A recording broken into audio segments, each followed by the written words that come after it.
ha hecho algo.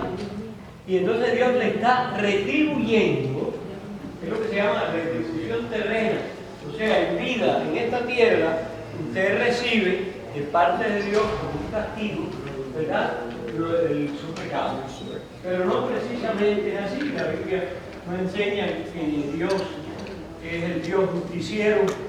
En la época de la etapa de Martín Lutero, en la Edad Media, el Dios que estaba con el ceño fruncido, esperando que usted metiera el pie para darle el sablazo y castigarlo. Y de acuerdo al sufrimiento, entonces era lo que había hecho. De ahí que vienen los amigos de Job, y empiezan a reprender. Por otro lado, aunque inicialmente Job no le echa nada, o sea, no culpa a Dios, dice, desnudo salí del vientre de mi madre, desnudo Jehová Dios, cuando usted va leyendo el libro, llega un momento en que Job trata de reivindicarse. Claro, lo que él mejor lo hubiera hecho uno. Él dice, yo clamo y tú no respondes. Me da la impresión de que tú no quieres trato conmigo, no me oyes. Y entonces habla de sus justicias, ¿verdad? La Biblia dice que no hay justo ni aún uno. Ni aún uno hay justo. Hay uno. ¿Y quién es ese uno? Jesucristo. Y ese Jesucristo, que es justo, que es Dios que se encarnó, llevó en su cuerpo nuestras maldades y nuestros pecados. Y por la fe en Jesús es que uno pasa a ser justo. Romanos 5:1, justificados pues por la fe en Cristo, Cristo en el medio, Cristo en el centro, en el camino, en la verdad, en la vida, no hay otro nombre, hay una sola sangre, Cristo en el centro, justificados pues por la fe en Cristo, Dios nos justifica, o sea, nos declara justos, libres de culpa y castigo por la fe en Cristo. Entonces, por cuanto todos pecaron, están destituidos de la gloria de Dios. Entonces vamos a abrir allí en el libro de Job, ¿verdad? Y estamos en la parte final del libro. Muy bueno. Además vienen tres amigos de Job, que ya lo hemos mencionado, Elifaz, Bildad, Zofar. Al principio se quedan callados la boca, no hablan. Job, vaya, era una situación trágica. Empiezan a gritar, empiezan a llorar. Aquellos forman la gritería del siglo, contrario a todas las medidas psicológicas y de ayudar. Se tiene que controlarse. Si usted es una persona, el cáncer lo cogió y está en hueso pellejo y era una persona, no, usted no puede, oye, pero oye, ¿qué es esto? Oye, mira cómo estoy, no, tranquilo, tú verás, de todo se va a salir. De verdad que Dios está en control, aunque un día uno se va a morir, hermano. Acuérdense, Jesús resucitó a Lázaro. Pero un día, ¿qué pasó con Lázaro? Por eso dice Pablo que Cristo es la primicia de la resurrección. Antes de Jesús hubo resurrección, pero no fueron primicias. Lo que quiere decir Pablo cuando dice Cristo, las primicias en la resurrección, es que fue el primero que resucitó para no morir más. Lázaro murió, el hijo de la viuda de Naín murió, el hijo de la tsunamita murió, y cualquier resurrección que ha habido, murieron. ¿Ok? La Biblia no tiene una promesa que yo no voy a sufrir. Lo que tiene un servir de promesa, que en medio de las pruebas, dificultades y del sufrimiento, Dios está a mi lado. Estar quieto y conocer que yo soy Dios. Y lo otro que tenemos que aprender es que no es cierto que Dios siempre sabe. Hay ocasiones en que Dios no sabe y hay ocasiones en que Dios sabe. Además, la vida eterna que Dios me dio, esa sí no me la quita nadie. Tenemos un sello del Espíritu. ¿Ok? Entonces, la lección de hoy es una lección muy buena. Vamos a orar. Hermano, nos guíe en oración. Amante Padre Celestial, gracias te damos en este día, mi Señor, en el cual estamos aquí, mi Señor, en tu casa de oración, en tu casa donde vamos a recibir enseñanza. Ahora te pedimos, mi Señor, para que unjas al Maestro con sabiduría, con poder de lo alto, mi Señor, para que pueda hablar estas cosas, mi Señor, y transmitirlas de manera sencilla y entendible, mi Señor, en el nombre poderoso de Jesús. Amén. Amén. Y ahora mi pastor Ocalle, he hablado con ella, dice, de manera entendible y sencilla. Hay personas, hay un pastor X, en una iglesia X, que yo a veces iba, aquí en Estados Unidos. Este fue un pastor nuevo que llegó a la iglesia. El otro pastor, un pastor mayor de experiencia, que también estudió en el seminario, pero me di cuenta que este hombre buscaba una serie de palabras y la congregación que tenía, principalmente eran una congregación de personas mayores, muchos de ellos. Y no es que las personas mayores no tengan cultura y no sepan, pero los que habían allí no eran de tanta cultura. Entonces le rebuscaba una serie de expresiones y de palabras que yo decía, ¿él estará seguro de lo que está diciendo? Señor, un domingo usted tiene, no llegue ni a 15 personas, trate de decir algo que la gente entienda.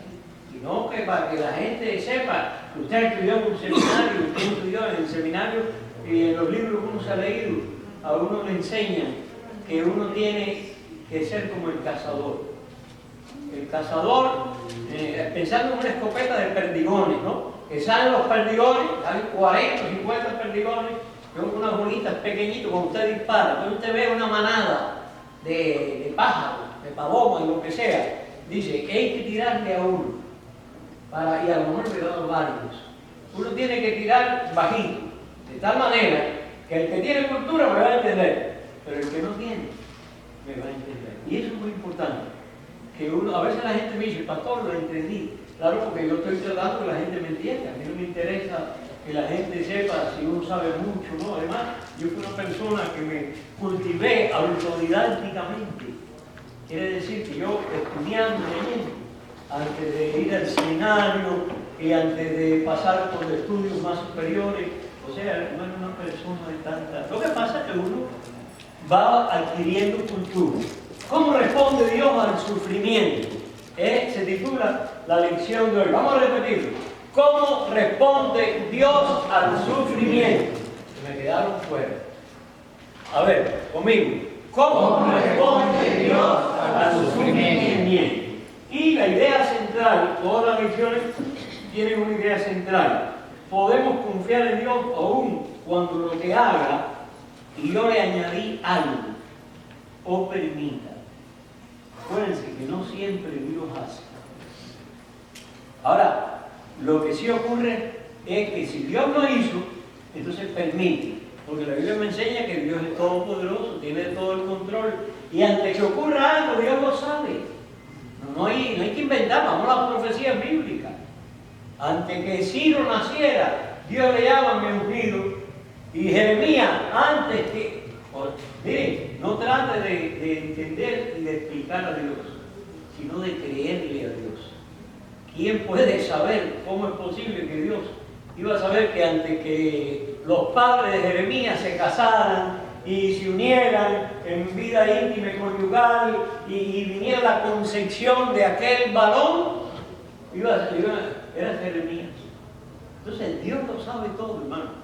Sencillamente creemos en un Dios omnisciente, omnipresente, omnisapiente, la omnisciencia. Bueno, el Salmo 139 habla de eso, de la omnisciencia, la omnisapiencia de Dios. Dice el salmista que donde quiera que él se metía, Dios lo ve, las profundidades, en la altura, y que aún no estaba la palabra en su lengua. Si no está en la lengua, porque no la he expresado, pues entonces está en mi mente. Pero Dios la sabe. Y en Juan capítulo 5, dice el evangelista Juan que Jesús no tenía necesidad que se le dijese que había en el hombre, porque Jesús conocía a todos los hombres. Hay muchos ejemplos en la Biblia. Ese es el Dios en quien nosotros creemos. A mí no me interesa cómo surgió Dios ni cómo se hizo. Eso no es una pregunta que yo me hago, ¿verdad? ¿Cómo surgió Dios? Yo no sé. La Biblia dice, en el principio, ¿qué dice? ¿Qué dice? No, pero dígame el versículo. ¿En el principio qué? Génesis 1:1. En el principio, a ver, léeme el versículo. En el principio creó Dios. En el principio Dios, hermano. Ya aparece Dios creando, Dios haciendo. Observe que ninguno de los escritores sagrados discute la existencia de Dios. Todos la dan por sentado. Y en el libro de Esther, donde no aparece la palabra de Dios, usted tiene un libro donde es más real la presencia y la manifestación de Dios y el cuidado y la providencia de Dios. ¿Ustedes saben lo que es la providencia de Dios, hermano? Es el cuidado, control y dirección que Dios tiene del universo que Él ha hecho. Todo. Dios lo controla. Y aunque nos da la impresión que vivimos en un mundo incontrolado, fuera de control, hay situaciones que a veces se va de control en algunos países y entonces se cae el sistema de gobierno. ¿Ve? Porque es un caos. Nadie controla. Este mundo está caótico.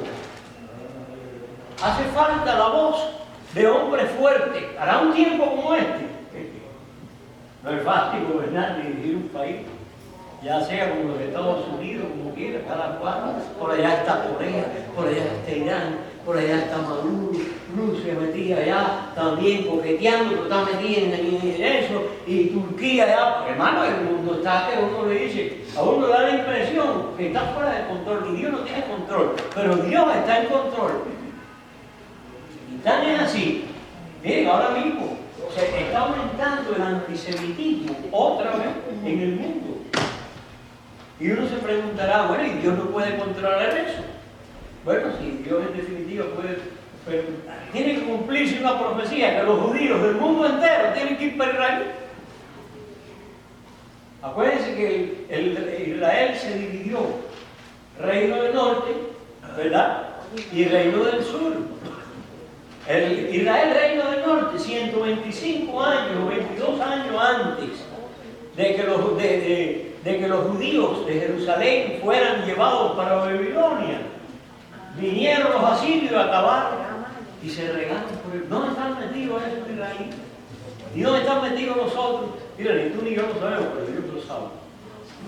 Y de alguna manera se van a cumplir las profecías. Dios está en control.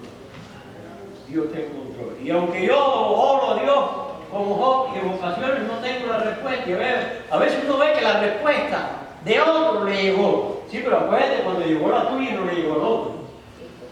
Dios está en control. Ahora, la respuesta grande es que tenemos un Salvador. Y ese Salvador es Cristo, el Señor. Y Él no nos vino a remendar, aunque a veces necesitamos remiendos. Algún médico nos manda algo, un problema del estómago, esto, lo otro. Pero acuérdense que el Señor no vino a remendar, vino a restaurar y a darnos vida. Y dice la Escritura que vida en abundancia. Y esa no me la quita nadie. La vida eterna, ese sello del Espíritu. Entonces, hermanos, ¿cómo responde Dios al sufrimiento? Y la idea central es que podemos confiar en Dios aun cuando lo que haga o permita sea incomprensible. No siempre yo comprendo todo lo que ustedes creen que José podía entender todo lo que le estaba ocurriendo. Sin embargo, al final, él entendió que todas aquellas desgracias que le ocurrieron, de las cuales Dios no los libró, Dios tenía un propósito final. Él tenía un propósito final. Y después él le dijo, miren, no, estén tranquilos, no fueron ustedes los que me enviaron acá. Le echó la culpa a Dios para que estuvieran tranquilos. O sea que las desgracias Dios las puede usar para bendición. Claro, nadie quiere desgracia, ¿no? Nadie quiere enfermarse. Pero dice Romanos, Pablo, que todas las cosas ayudan a bien a los que a Dios aman. Esto es a los que conforme a sus propósitos son llamados. Entonces hay aquí algunas ideas introductorias muy buenas. Se cuenta con un hombre que era un maestro de la escuela dominical, el autor de estos comentarios. Dice que, vaya, aquel hombre y la esposa eran dos personas que estaban dedicadas al servicio de Dios. Un buen día le diagnosticaron un cáncer a la mujer. Y entonces empezó todo el proceso de médico. Y parece que ellos estaban en una iglesia de mucho énfasis en la sanidad divina. No es malo que se hable de sanidad divina. Lo malo es cuando usted quiere encasquetarle y decirle, yo te ordeno, yo, y estás declarado sano. Usted no está sano nada. Dios a veces sana y a veces no, hermano. Tengamos mucho cuidado. Siempre a Dios. Entonces, lo cierto es que ellos pensaron que Dios iba a glorificar en aquella enfermedad y que la iba a sanar y la habían declarado sano y todo eso. La cosa no mejoraba. Se cambió de iglesia, buscó una iglesia de más énfasis en ese sentido y en esa dirección. Y finalmente, la esposa murió. ¿Ok? Dios no puede sanar de muchas cosas, pero un día, miren, Veguilla, nombre de Dios, creo que ahí está Dora, ¿verdad? Ahora, se va a poner Dora brava con Veguilla, porque a los 90 años aproximadamente, Veguilla se murió de una enfermedad. Ahora Homero, un pastor líder toda la vida en obra, tiene el problema de los brazos, que casi no está teniendo movilidad, tiene mente clara. O sea, mire, ni usted ni yo escogemos de qué nos vamos a morir, ni qué enfermedad uno va a tener. Algo uno tiene. Lo que pasa es que uno no le está diciendo. Unos llegan a una edad adulta con más salud que otros. Y hay quien se muere así de ranflán y hay quien padece. Ahora, lo más importante es que Dios se glorifique en tu vida y en mi vida, en cualquier situación que sea. Finalmente murió.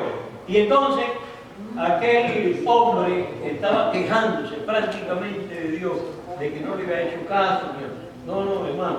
En esta lección aprenderemos que cuando sufrimos, nuestra única opción y la invitación de Dios es una, que confiemos en Él. Confiad en Jehová perpetuamente, porque Jehová el Señor está la fortaleza de los hijos. Hay un servir de promesas bíblicas. El libro de Job, y vamos a analizar la conclusión del libro. Ahí escucharemos la respuesta de Dios a Job, que pareciera que no tiene nada que ver con la tragedia de este último. Ustedes van a notar que en el libro Dios nunca le explica a Job, por lo menos no aparece la explicación, que Dios en la parte del libro, que Dios le dijera, mira, lo que ocurrió fue esto y esto. Pero mire, y aunque el autor dice eso, yo me doy cuenta que de alguna manera Dios le reveló a Job, porque de dónde inventó Job el diálogo de Dios con Satanás y los hijos de Dios. Cuando empieza el libro dice que vinieron los hijos de Dios donde estaba Dios. Y ahí hubo un diálogo. Y el diálogo también que se cita es el de Dios y Satanás. ¿Por dónde andan? No, andan en la tierra y andan por ella. Siempre fastidiando, siempre jeringando, ¿verdad? Pero la victoria final está en el Señor, que murió en la cruz. El diablo trató por todos los medios de que la cruz no se cristalizara. Y usó a la gente y a la turba y desciende de la cruz. Y vamos a creer en ti, pero Jesús no hace Dios. Y si tienes hambre, di a estas piedras. El diablo siempre tentando. Hasta que finalmente empieza el diálogo. ¿Pero qué te parece, mi siervo Job? Es que tú lo has colmado y lo ustedes conocen el libro igual que yo. Quiere decir que eso Job no lo inventó. De alguna manera, Dios tiene que habérselo revelado para él escribir. La Biblia no tiene un contenido de inventos de hombres de Dios. La Biblia dice que toda la escritura es ¿qué cosa?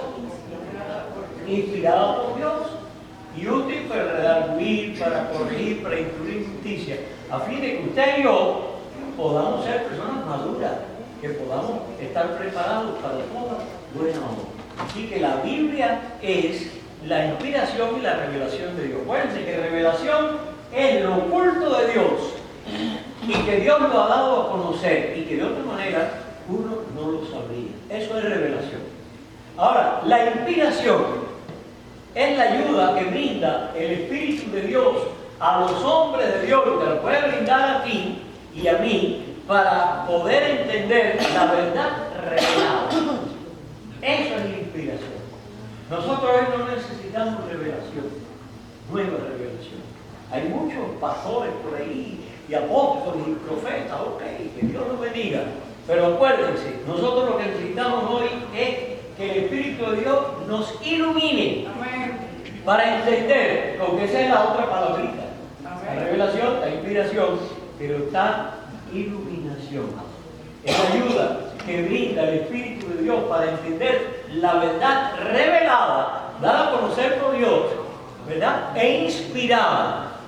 Eso es lo que es la Biblia. Nosotros necesitamos. Y de alguna manera Dios iluminó, reveló, le manifestó a Job, que Job escribe, lo inventa. ¿Ok? Pero hubo un momento en que Job está molesto. Y entonces él empieza a hablar y empieza a decir, imagínense, una situación como la de que Dios nos libre, hermano. de caer uno en una situación de ese tipo. Vamos a buscar los versículos, Job 40, del 1 al 5. Porque aquí estamos en el epílogo, los capítulos 38 y 39. Jehová, o sea, Dios se le manifiesta ya a Job. Ahí están los tres amigos, estaba Eliú, el otro más joven también, que dice el comentarista que las palabras de Eliú, que entra, el más joven, prepararon las condiciones para el resumen de Dios, porque dice que los rabinos han encontrado 70 preguntas que Dios le hace a Job, ya en la parte final. A ver, síñete, prepárate, arréglate bien, y vamos a ver, ¿dónde estaban metidos tú? Y entonces empieza Dios a preguntar. Cuando yo hacía las Pleiades, y cuando el Orión, y cuando la Osa Mayor, y cuando por aquí, y cuando el Leviatán, un tipo de monstruo terrible, ¿verdad? Y cuando el Turbión, imagínense ustedes, ¿para qué les voy a decir? Y además Dios se le manifiesta a Job en qué cosa. Oye, ¿verdad que este Dios tiene cada, Dios que nosotros creemos, tiene cada ocurrencia y cada cosa, hermano, sorprendente? ¿En qué se le manifestó Dios a Job? ¿En qué se le apareció? No vino en un Cadillac, no vino en un camello, en un caballo, no vino en nada de eso. ¿Vino en qué? ¿Eh? Un torbellino. En un torbellino. ¿Qué cosa es un torbellino? ¿Quién me respondió? ¿Qué cosa es un torbellino? A veces no tiene ni idea. Exacto, un torbellino. Yo estaba buscando en el diccionario. Un torbellino son como vientos, los hay más fuertes y los hay más lentos. Como vientos encontrados, o sea, contrarios, que se unen. Y es esa cosa que se forma, ¿verdad? Y a veces acaba con la gente y con los magos. A nadie, ni con lo adelantada que está la ciencia, se le ha ocurrido inventar un torbellino y hablar dentro del torbellino. Pero Dios tiene control de todo, y del torbellino le habló. O sea, le está diciendo Job, oye, fíjate, yo estoy metido en un torbellino, ten cuidado. Y entonces le empieza a decir, tratando de hacer reaccionar. Vamos a leer ahí los versículos 1 al 5. Job 40, 1 al 5. Además respondió Jehová a Job y dijo, que es sabiduría contender con él. Con el omnipotente, que todo lo puede. Dios es omnipotente, es omnipresente, es omnisapiente, ¿verdad? Dios tiene todo el poder. Omni es un prefijo, que todo lo puede. Pero no es sabio contender con el omnipotente, con el que todo lo puede. ¿Qué más? El que disputa con Dios responde a él. Que disputa con Dios. O sea, que es un contrincante con Dios. Y quiere ajustar cuentas con Dios. Que es lo que en un momento determinado Job estaba haciendo con Job. Estaba hablando de su justicia, de su reivindicación. ¿Y quién me diera de hablar con el omnipotente? ¿Quién me diera a hablar con Dios? Y yo lo convencería. Es más, casi la idea es como que lo llevaría a juicio. Claro, el pobre Job. Entonces respondió Job a Jehová y dijo, he aquí que yo soy vil. Al fin Job reconoce que él no es nadie. ¿Qué te ¿Qué responderé? te responderé? Mi mano pongo sobre mi boca. O sea, yo hablé, pero ahora me voy a sellar la boca. Una vez hablé, mas no respondí. Yo hablé, pero ya yo ahora no voy a decir. Además, después que vio el torbellino que es la voz de Dios dentro del torbellino. Wow. Aún 2 veces, mas no No volveré a hablar. a hablar. Esa es la situación, hermano. Todos hemos tenido sufrimiento en nuestra vida. Y si tú no has sufrido mucho, eso no sufre. Porque otro que uno quiere, una amistad, un padre, una madre, un hijo, en fin, todo el que está en sufrimiento y en prueba se queja, mire, hermano. Acuérdense, la Biblia tiene muchos casos, muchos ejemplos, ¿verdad? Entonces, estos versículos del capítulo 40 son la conclusión de la respuesta inicial de Jehová a Job en los capítulos 38 y 39. Porque en los capítulos 38 y 39 dice, Jehová convence a Job de su ignorancia. O sea, Jehová es un ignorante.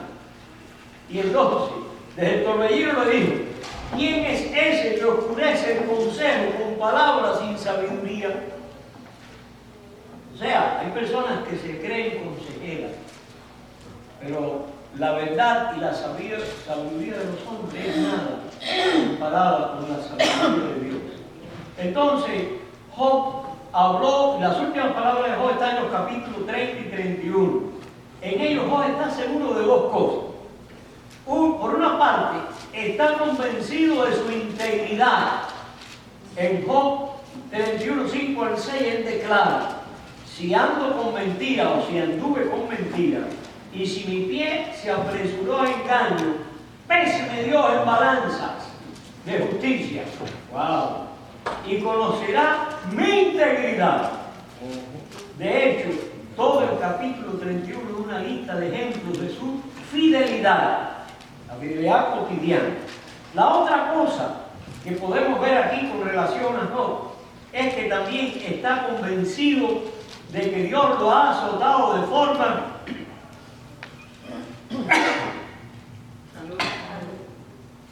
inmerecida y cruel. O sea, Dios, yo no merezco esto. Claro, acuérdense el estado de pronto, Job, de tantas bendiciones y salud que tenía. Todo lo perdió y por último perdió hasta la salud, no perdió la vida. Job también está convencido de esto. ¿Ok? Ante esto, los tres amigos de Job guardan silencio, calla la boca. Pero el joven Eliú finalmente decide participar. Claro, los tres amigos de Job lo acusaron. Acuérdense, ya eso es historia pasada, ya pasamos por ahí las otras ediciones. Lo acusaron y tú has hecho algo y tú lo que tienes es que declarar tu pecado y arrepentirte, a ver si Dios tiene misericordia de ti. Wow. Entonces intercede el joven Eliú, decide participar y prepara el terreno, dice el comentarista, para la respuesta que finalmente Dios le da. Las palabras de este joven son, en cierto sentido, un resumen del argumento de Dios en Job 38 y 39. Ustedes deben leérselo en su casa, tiene una cantidad de preguntas. ¿Dónde estabas tú cuando yo hacía esto y cuando el embrión se hacía? ¿Verdad? Miren, hermano, si fuéramos a dar un estudio aquí de las leyes de la genética y de la herencia, wow, es increíble. Cuando un óvulo y un esperma de un hombre y de una mujer se unen en el útero materno, comienza una célula primigenia de lo que pudiste ser tú o yo. Y ahí arranca un proceso de la célula, de las leyes de los genes y de la herencia. Con el lío del SIDA le hicieron el genoma, un mapa del genoma, de los genes, de cómo es el proceso, una cosa bien complicada, hermano. Y entonces comienza ese proceso. Pero como cada célula, el óvulo y el esperma, tienen 46 cromosomas, donde están las leyes, o sea, está el código genético de lo que va a hacer usted y lo que va a hacer yo. Entonces imagínense, sería un fenómeno. Y entonces cada célula de esta elimina 23, el óvulo y 23 el esperma. Y se queda finalmente en 46. ¿Qué eliminó del hombre y del padre y de la madre? No sabemos. Pero cuando se forma ese muchacho, es un ser humano. Y eso, el control, lo tiene Dios y no el hombre. El hombre está jugando, ¿verdad?, a ser Dios, tratando de ver cómo hace esto, cómo hace aquello, y para qué les voy a decir. Entonces, Dios dice: de cierto tú dijiste a oídos míos, y yo oí la voz de tus palabras que decían: yo soy limpio, le dice Dios a Job, y sin defecto, soy inocente y no hay maldad en mí.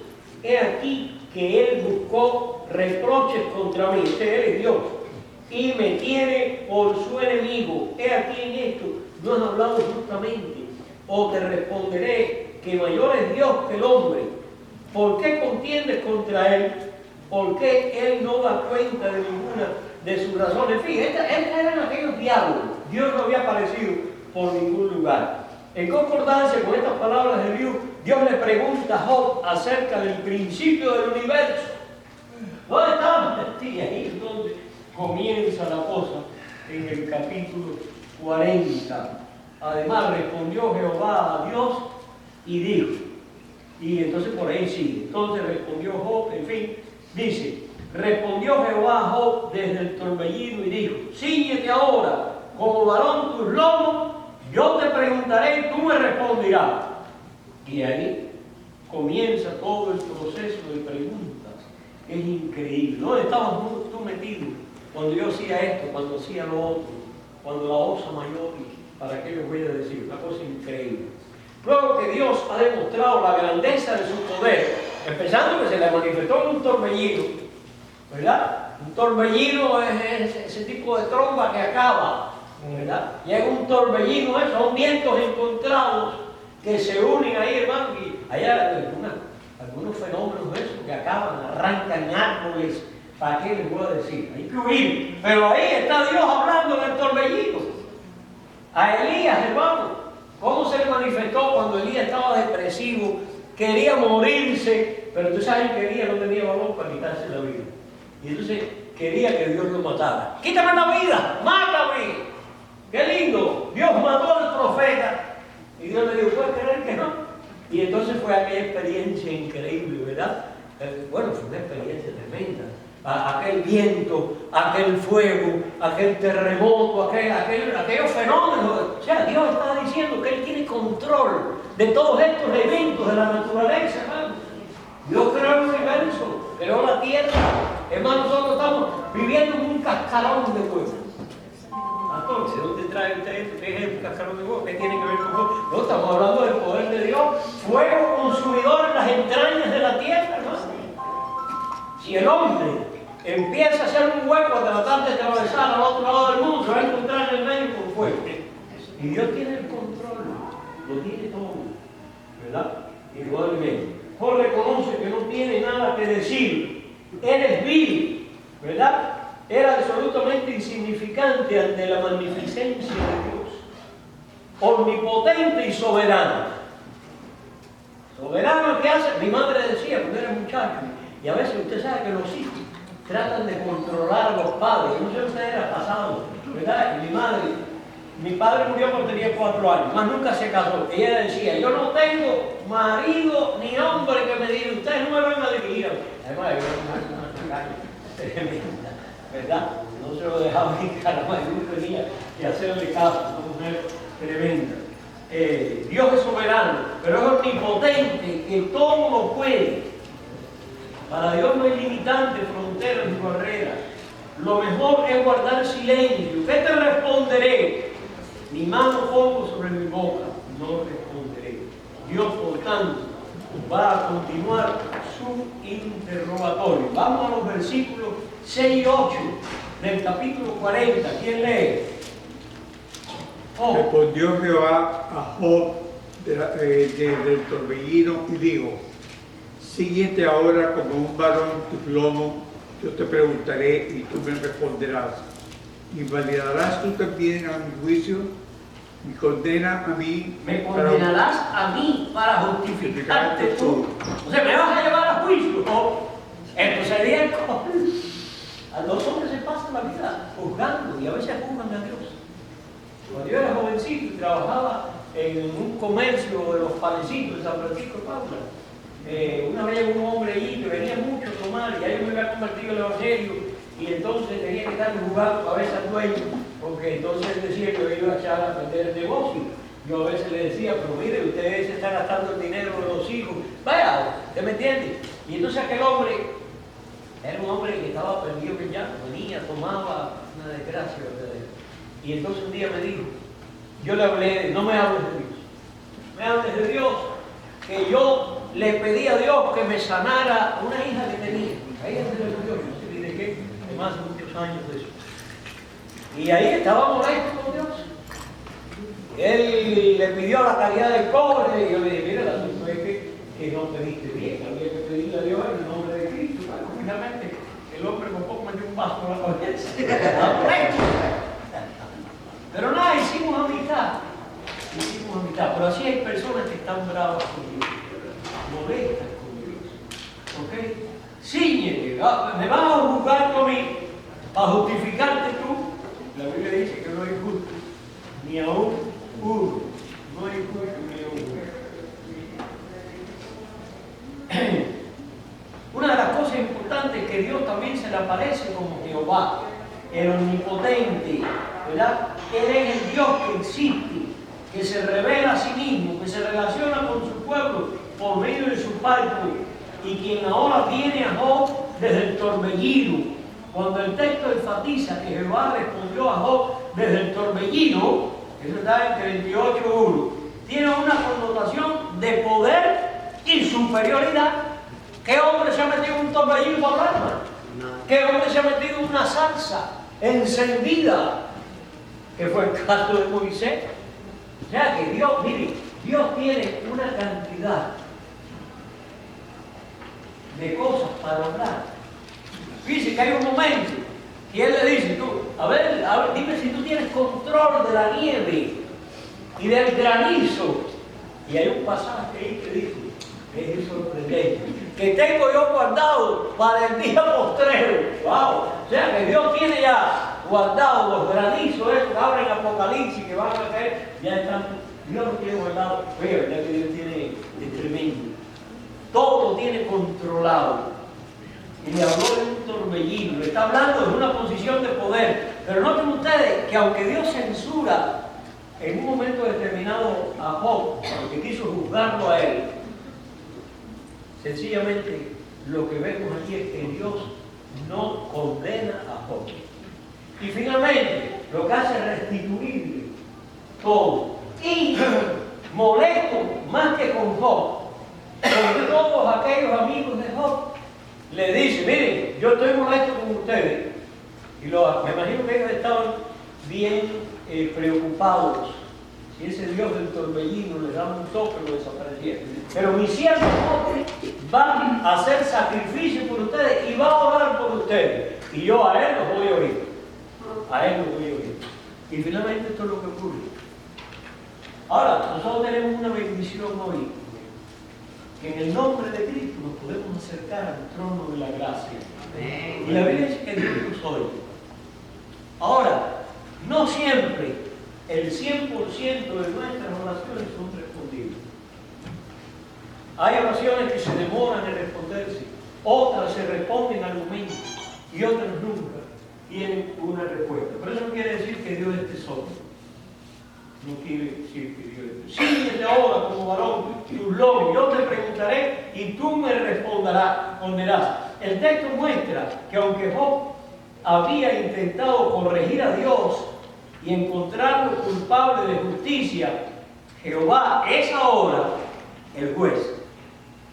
Y es un juez de una posición de fuerza, pero no la utiliza como la utilizan los hombres para destruir, sino para hacer reflexionar a Job y que Job vea el valor de la vida y después lo vuelve a restituir y lo bendice grandemente.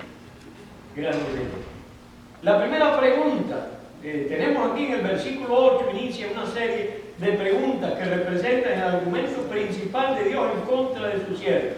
La primera pregunta es, ¿invalidarás tú también mi juicio? El derecho que Dios tiene de gobernar sobre su creación, ¿quién va a dirigir a Dios, hermano? Dios es altísimo, todo lo puede, Él tiene control, es como el lío de Israel. Dios le dio la tierra, es de Israel, pero le dio su real gana. Dice en el Salmo 24:1, de Jehová es que la tierra, el planeta entero. ¿Y qué más? Y su plenitud, todo el mundo pleno, el mundo y lo que en él habita. ¿Y por qué todo es de Dios? Por derecho de creación, porque Él la fundó la tierra sobre los mares y la firmó sobre los ríos. O sea, el verdadero papel de propiedad de la tierra no es tuyo ni es mío, hermano. Es de Dios. Y Dios le dio el real deseo de darle perpetuamente y para siempre esa tierra. Las naciones y la ONU están perdidas en el llano, porque la guerra no es con Israel, es con Dios. Esa tierra les pertenece a ellos porque Dios se la dio. Lo demás, hermano, es un litigio que a ellos no les va a ir bien. Dios finalmente, y su palabra se va a cumplir. Y Dios conversa con Job. La segunda pregunta ¿Me condenarás a mí para justificarte tú? ¿Podría un simple mortal mostrarse más justo que el Dios omnipotente? 42. Job piensa que el único propósito que Dios puede tener al causar su sufrimiento es castigar. Pero no es así. Esa no es la razón. Dios tiene propósitos más gloriosos. Al causar dolor o permitir que llegue el dolor, que simplemente castigar a una persona. Dios tiene propósitos superiores. Hay cosas. Bueno, Dios le dijo a Pablo, lo que yo hago, tú no lo entiendes ahora. Mas lo entenderás después. Y finalmente, Job 42, 1 al 6, por eso terminamos. ¿Quién lee? ¿Puedo leer en la otra versión? Yo conozco 42, 1 al 6. Respondió Job a Jehová y dijo: Yo conozco que todo lo puedes y que no hay pensamiento que se esconda de ti. ¿Quién es el que oscurece el consejo sin consentimiento? sin entendimiento. Sin entendimiento. Por tanto, yo hablaba lo que No entendía. Ahora estoy entendiendo, dice Job, otra cosa. cosas demasiado maravillosas para mí que yo no comprendía. Oye, te ruego y hablaré, te preguntaré y tú me enseñarás. De oídas te había oído, mas ahora mis ojos te ven. Por tanto me aborrezco y me arrepiento. En polvo y ceniza. Oye, te ruego y te hablaré, te preguntaré y tú me responderás. Porque de oídas te había oído, mas ahora mis ojos te ven. De oídas te había oído, mas ahora mis ojos te ven. Mis ojos te ven, mis ojos te ven, mas ahora mis ojos te ven. Hay un canto muy bonito que han sacado de este pasaje de Job. Indudablemente que las enseñanzas que tiene el libro de Job es tremendo. Le preguntó a Job si él era eterno, grande, poderoso, sabio y perfecto como Dios, o estaría mejor permaneciendo callado y confiando en él. La respuesta de Dios al sufrimiento de Job no fue entonces una explicación, sino una revelación. Lo que Job necesitaba entender no era tanto qué había ocurrido para que le ocurriera aquello, sino que el omnipotente, el poderoso, el que estaba allí metido en el torbellino aquel, estaba con él. Y eso es lo que nos debe interesar. No importa para dónde va el carro de Dios. No me digo. Hace años me leí esto, pero me gustó la idea. No importa para dónde. Móntese, hermano. Y usted va rumbo al cielo. Gloria a Dios. Rumbo al cielo. Porque todo está centrado en la persona de Cristo. Hay cosas que él no entendía, pero ahora observa cosas demasiado maravillosas. Y finalmente, Job ya no quiere llamar a Dios al banquillo de los acusados. Ahora anhela aprender de él. Oye, te ruego y hablaré, te preguntaré y tú me enseñarás. Job hace una descripción muy útil respecto a cómo cambió su relación con Dios. De oídas te había oído, mas ahora mis ojos te ven. ¿Y saben ustedes dónde nosotros podemos ver a Dios? Mire, yo no he visto a Dios en un torbellino. No he visto la manifestación de Dios en una zarza como Moisés. Yo no he visto la manifestación de Dios como la vio Elías en el trueno, en el terremoto, en el viento que acababa. Pero Elías finalmente, cuando oyó aquel silbo delicado y apacible, ahí estaba Dios. Así que no busquemos a Dios en el tumulto, en la verdad, busquémoslo en espíritu y en verdad, en oración y ruego. Finalmente, la lección ha terminado. Job ahora está listo para descansar en el conocimiento de Dios como verdaderamente Él es. Él es el omnipotente, Él es el omnisapiente, pero también es un Dios de amor. Y es un Dios de amor, y de tal manera, como lo dice Pablo, como lo dice Juan, pero también Pablo habla del amor de Dios, ¿verdad? Amor que se encarnó en la cruz el Calvario. Y ese amor tenemos que hablarle a este mundo de odio y de rencor. Gracias por el Dios omnipotente, que es el Dios y Padre de nuestro Señor Jesucristo, y a través de Jesús, el Salvador de todos los hombres. Que Dios nos bendiga. Imagínense, estos materiales del libro de Job, hermano, no